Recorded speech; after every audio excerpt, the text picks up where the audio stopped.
Mesdames, Mademoiselles et Messieurs, bienvenue dans le J7 de Telendar. Dans l'actualité de cette semaine, le ministre de l'Environnement et de la Transition écologique, Daouda Ngom, a souligné la problématique mondiale de préserver la biodiversité à l'occasion de la Journée internationale de la biodiversité. Face à la recrudescence des accidents de Jakarta, les autorités administratives et services compétents de la vieille ville ont tenu une rencontre avec les conducteurs de mototaxis pour discuter de leurs préoccupations afin de pouvoir prendre des mesures pour y remédier. On vous explique tout dans le développement. Et puis, un camp de formation sur la transformation des fruits et légumes a été organisé par les éclaireuses et éclaireurs du Sénégal District avec le commissariat à la promotion féminine, Seynabou Sall. Leur porte-parole nous fera le point. Voilà pour les titres de développement dans une fraction de seconde. Merci de votre fidélité à Saint-Louis. Les mototaxis font désormais partie du décor du transport urbain, un nouveau phénomène de transport en commun qui fait des ravages sur les routes de la ville tricentenaire. Il ne se passe pas une semaine sans que la police ne constate des accidents mortels impliquant des deux roues, une situation qui préoccupe de nombreux Saint-Louisiens. Voyons tout cela avec Dr Bodian, médecin au service des urgences de l'hôpital régional de Saint-Louis. 2 ans de cela, on a constaté une recrudescence des accidents de moto Jakarta dans la région de Saint-Louis.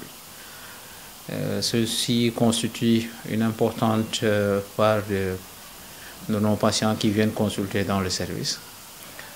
Car une étude a été faite au service de traumatologie de l'hôpital régional des services où on a noté que la majeure partie des accidents de circulation qu'on était dans le service étaient provoqués étaient dus aux motos Jakarta. Les accidents pour les traumas qu'on reçoit ici dans le service, les accidents de la circulation. Il faut dire que d'abord la traumatologie est la première cause de consultation ici dans le service.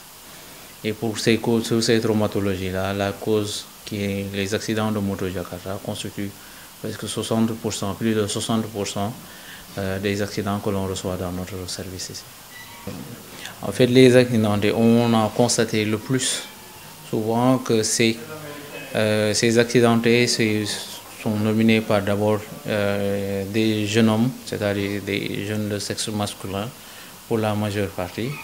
Et c'est des jeunes entre 20, pour la majeure partie entre 20 et 30 à 40 ans qu'on reçoit dans le service.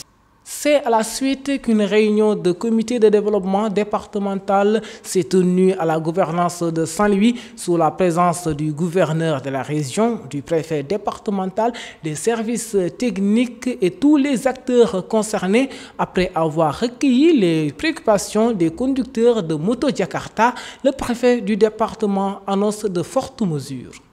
L'objectif de cette réunion était d'échanger avec les conducteurs de vélo-taxi sur la question de l'insécurité routière liée à la circulation des vélo-taxis et tricycles. Nous avons constaté une récurrence d'accidents occasionnant très souvent des blessés graves et même des décès. Raison pour laquelle il était nécessaire de s'asseoir avec ces acteurs du transport, de leur rappeler la réglementation régissant le transport par vélo-taxi. Les présentations ont été faites par la mairie sur des situations ponctuelles concernant la commune de Saint-Louis, par les sapeurs-pompiers sur les statistiques concernant les accidents. La police, la gendarmerie ainsi que la douane ont également fait des présentations concernant donc, leur secteur d'activité, sans compter la présentation du directeur régional des transports terrestres sur la réglementation régissant le fonctionnement, le transport de passagers par vélo-taxi. Au terme de ces différentes présentations, des mesures ont été prises en vue de réduire les accidents, mais également en vue d'accompagner ces conducteurs de vélo-taxi afin qu'ils puissent se conformer à la réglementation. Les mesures prises, d'abord c'est le recensement des conducteurs de vélo-taxi. À partir de lundi, et pour une durée de 15 jours, la mairie de Saint-Louis va ouvrir un registre pour procéder au recensement des conducteurs de vélo-taxi avec l'ensemble des données nécessaires. Au terme de ce recensement, la mairie prendra les dispositions pour faciliter l'immatriculation des vélos-taxis. Ça, c'est un préalable pour aller vers la sécurisation du transport par vélo-taxi. S'ils sont recensés et que donc si les mesures sont prises pour leur faciliter l'immatriculation, déjà nous avons un pas. Mais cela n'est pas suffisant. Raison pour laquelle, puisque les accidents sont récurrents, nous avons demandé à ce qu'il n'y ait pas de tolérance concernant ces conducteurs de vélo-taxi qui circulent sans casque.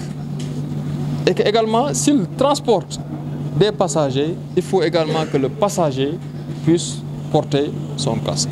Je vous l'annonçais également dans le sommaire, le ministre de l'Environnement et de la Transition écologique Daouda Ngom était ce jeudi 23 mai 2024 à Saint-Louis pour participer à la célébration de la Journée internationale de la biodiversité. Le thème de cette année est fait partie du plan, nous dit le ministre de tutelle que je vous propose d'écouter. Cette journée a été instituée, c'est une façon de sensibiliser la communauté internationale sur l'importance de préserver la biodiversité parce que les menaces sont aujourd'hui multiformes et on assiste de plus en plus à une fragmentation des habitats, on assiste de plus en plus à l'apparition d'espèces invasives, on assiste de plus en plus à des pollutions multiformes, on assiste aussi à une exploitation à outrance des ressources naturelles et à l'effet aussi du changement climatique. Et tous ces facteurs concourent à accroître l'érosion de la biodiversité au niveau mondial.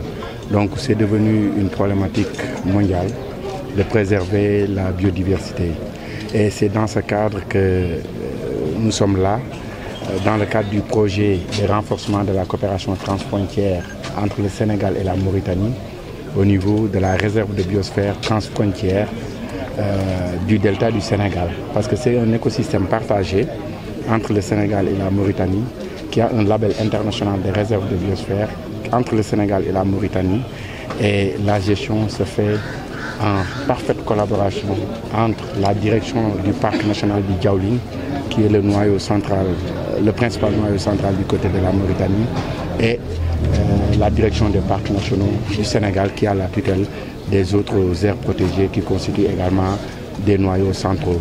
Donc on célèbre la journée de la biodiversité, mais on renforce également la coopération entre deux pays frères, le Sénégal et la République islamique de Mauritanie, parce que nous avons des ressources partagées, et je le dis souvent, les frontières sont politiques mais ne sont pas écologiques.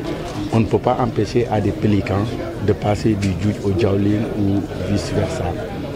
Le ministre Daouda Ngom est revenu également sur les efforts consentis et les engagements pris par le gouvernement pour la préservation de la biodiversité. Nous avons signé la Convention sur la diversité biologique depuis 1994 et le Sénégal a pris des engagements, c'est vrai, mais le Sénégal a également fait énormément d'efforts pour préserver sa biodiversité. Aujourd'hui, nous avons un réseau d'aires protégées, nous avons des parcs nationaux, nous avons 6 parcs nationaux, 213 forêts classées, mais nous avons également des réserves naturelles. Et beaucoup de nos sites ont également un statut international.